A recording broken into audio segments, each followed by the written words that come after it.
There is a big difference between a bitter baby mama and a frustrated single mother. If she says, I don't like that you have a girlfriend, so I'm not letting you see our child, that's a bitter baby mama. If she says, I think it's BS that you pick and choose when you want to see your kid, that's a frustrated single mother. If she says, I'm increasing child support if you don't do things my way, that's a bitter baby mama. If she says, I need you to step up and pay for and take care of the child we made together, that's a frustrated single mother. If she won't hand over the child because you were 3 hours late for pickup, that's a frustrated single mother. But if she won't hand over the child because you were 3 minutes late for pickup, that's a bitter baby mama. A very important thing in co-parenting is to not treat a frustrated single mother like a bitter baby mama and vice versa, because these two women are not the same.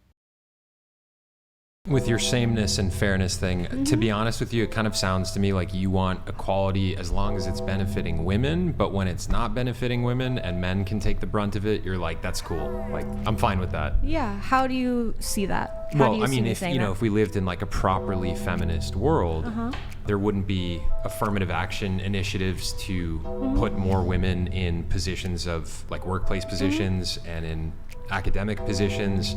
If we had a truly equal world, women, like I said, would get drafted into the military. Like, I think if feminists want to truly fight for equality, it's like, put your money where your mouth is. But if you only want equality when it's benefiting you, then it's not. You don't actually want equality. You just want a world that benefits women more often.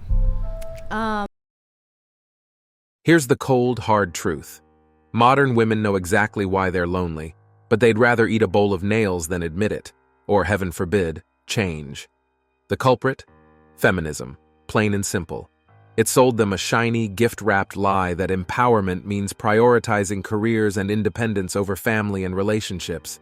Oh, it promised them the moon, happiness, fulfillment, freedom. But spoiler alert, it delivered none of that. Now these women sit there scrolling through dating apps, wondering why men are avoiding them like a glitchy app update. Meanwhile, they cling to the very ideology that's driven men away in droves. It's not rocket science. Men don't want to sign up for a lifetime of dealing with someone who views them as optional, inferior, or just another stepping stone to having it all. Keep holding on to that illusion, ladies. Maybe it'll keep you warm at night. Hi, y'all. I have a question. So, like, I know I'm not ugly. Like, I know, like, and that's just real. I know I'm a cute little piece of, I'm cute. But, like, when I tell you, nobody asks me on dates, nobody DMs me, and y'all probably be like, well, nobody you probably like. Like, no, girl. All across the board, it be mute, quiet. If you think guys are quiet, just make some noise, and I bet they will be willing to follow up. In my messages, nobody's ever like, I like you, I'm attracted to you, let me take you out. Nobody. And I'm starting to think, like, am I intimidating? Or are people like, do people actually think like, oh, she's too good for me, she got her life together? This is for the guys that have a fear of rejection with asking a woman out. So if you are in a position right now where you feel like you're being rejected or you fear rejection, that's okay, that's completely normal. But what is necessary for you to do is to take a risk. I always say you got two shots when you ask out a woman. The first one is always the feelers. You are putting out your feelers, you're seeing how she reacts, you're seeing if she's going to say yes. If she says no straight away, that's a no, and respect her. Why do we have to take that risk? Why isn't she directing her guidance to women? Since they are complaining about not being approached, I think it would make sense to teach them how to do it themselves. If she says, yeah, here's my number, or here's my Instagram, or yeah, let's meet up, then you shoot your shot the second time. So the second time is going to be your answer. The first time is the feelers. And guys, you have to take a risk. Okay? Because I know there's this whole situation with being in the gym, and so I understand that there's a lot of women that are crying out for men to be, one, more masculine, but two, respectful in their approach. So it's a fine line. You don't have to come across aggressive, but you have to have some sort of passion and excitement that you want to, take to meet this girl, take her out on a date. You have to be a bit more of a risk taker, and women will accept it, and you will get your answer whether it be the first time or the second time that you ask them out. So do something different today, go against your fear, go against the grain, and see what happens, and let me know in the comment section. This woman accidentally stumbles onto a rare moment of clarity. The feminist agenda sold women the fantasy that they don't need men, and that traditional gender roles were some kind of oppression. Sure, focusing on personal growth sounds empowering, until it leaves everyone miserable. Now we've got a colossal mismatch of expectations between men and women. Men aren't lining up to compete with their partners or to play a never-ending game of who's more independent.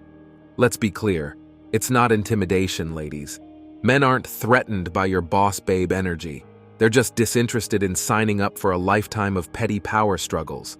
Why bother dealing with someone who thinks every decision is a battlefield?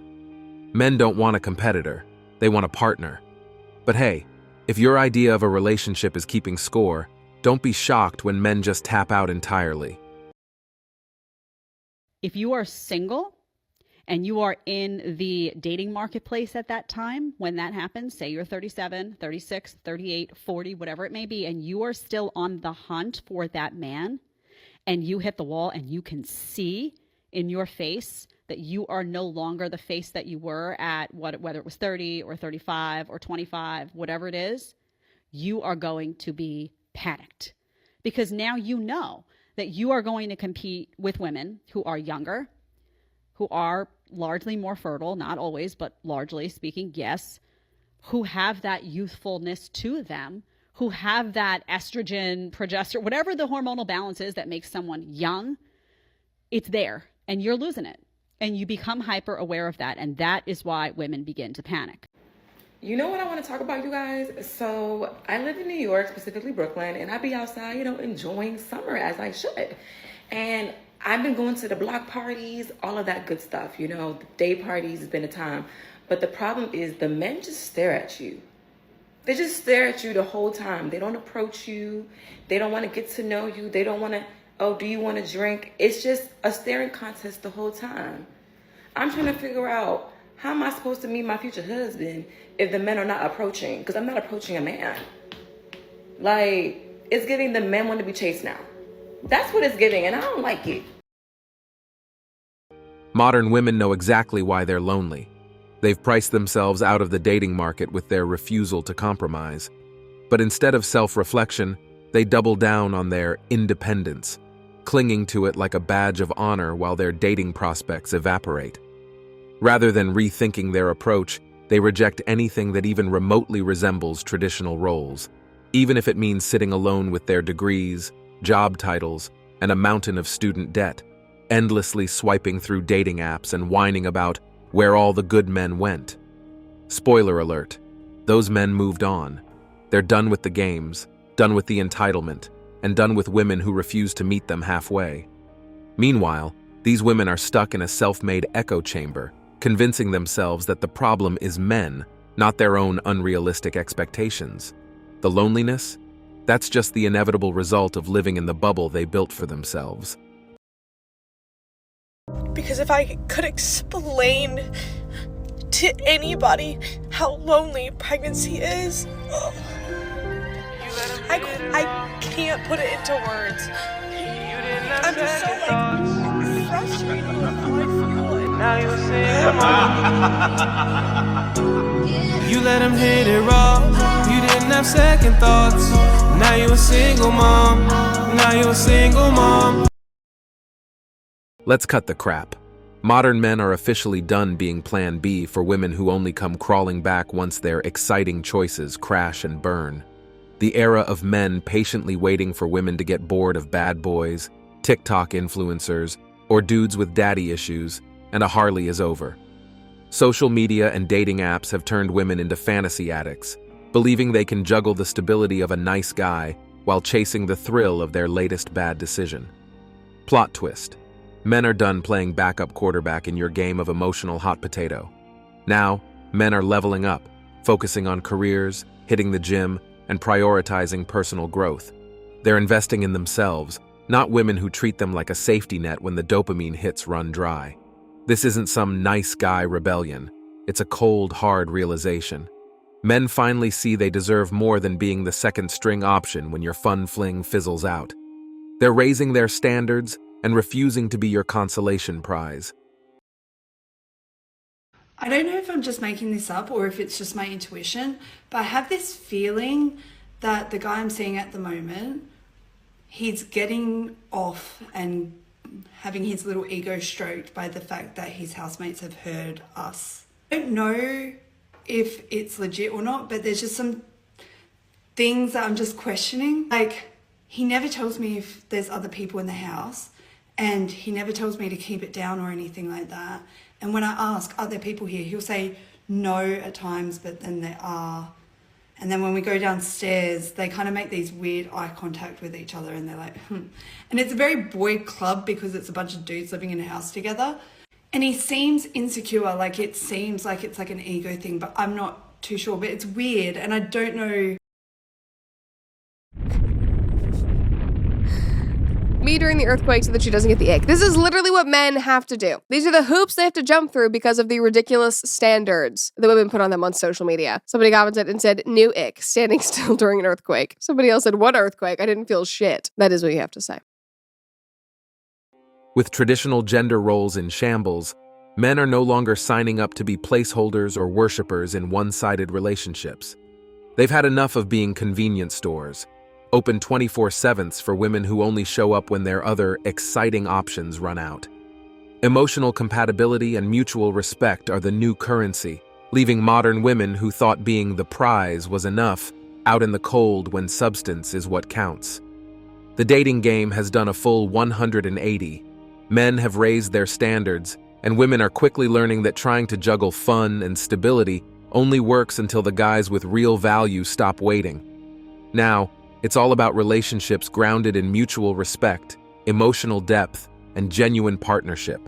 Who would have thought? Men refusing to settle isn't just a trend, it's a long overdue recalibration. And honestly, it's about time. And that's it for today on Sigma Traits. Make sure you hit that like button, smash that subscribe button, and don't forget to ring that notification bell. Support this channel through membership. You can also support through PayPal link in the description. Let us know your thoughts in the comments below.